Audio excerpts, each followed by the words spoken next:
Hello, Dana Abercrombie, the Koalition. Thank you so much for speaking to me.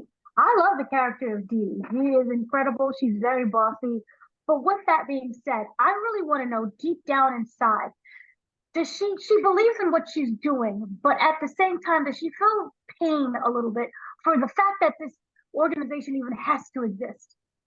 Um, no, I I would say Dee Dee likes that this organization exists. I would say that Dee Dee likes being on top.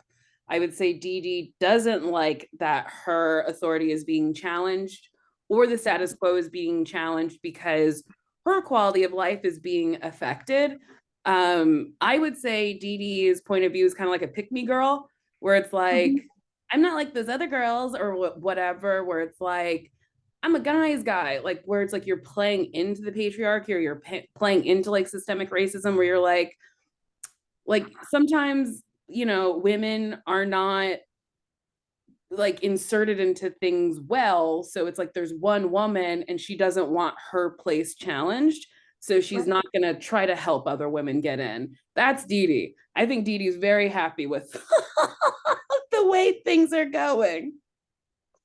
Okay. So when it does come to the turmoil that is happening, do you believe there's no way that she's thinking about what's really going on in that process? Or is it just more like, you're questioning my authority? How dare you? I'm willing to not do my job, but get rid of you. Absolutely. Like I think you just watch Dee Dee get like progressively angry as Mhm. the powers are failing. She's mad she can't fly. I'm sure other things in her life are going wrong. I think her comfort is being challenged or compromised. And I think it's like a CEO where it's like you're Right. doing nefarious things and then you finally get caught and you're like, no, no, my kingdom is crumbling, my yacht is going away, my house is being, Mhm. repossessed. Is that a thing? I don't know. Like she doesn't want her comfort taken away. Right. Do you feel one of the big punishments for anyone that disagrees with her, goes against the rules, is living life as a regular Black person without any powers? Mhm. Do you feel that that is also her fear? Absolutely. She like has all these things and it's like you don't it's like the threat of becoming a basic person. I don't want to be basic. I don't want to be like Mhm. these people over here. I'm better, and the threat of not being better is scary to her. Is it also a threat of having to navigate a racist society with on her own? Absolutely. Yeah. Okay. I don't want to do that. I don't want to be seen as everybody else. Like I want to be a special Black person.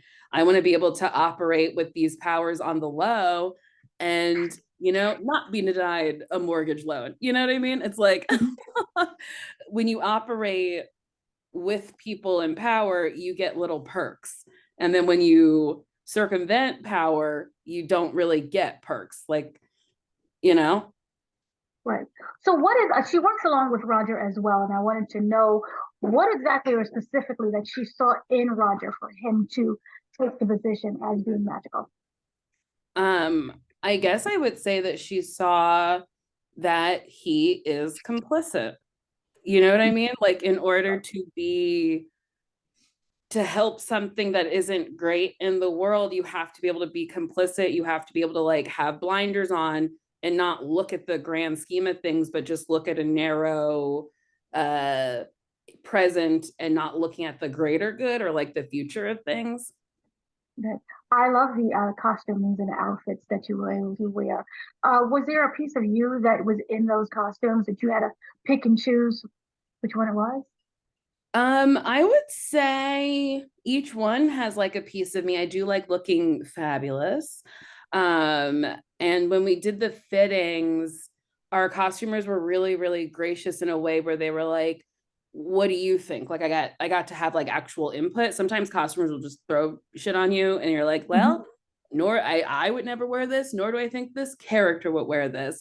Because it is hard to find clothes for a fatter woman, but they tailored everything. And I think the thing I'm wearing in the beginning, I think the cape might have been made. I don't know. There was like custom stuff and it was incredible. It was so fun. Wonderful. Well, thank you so much for speaking to me. Of course.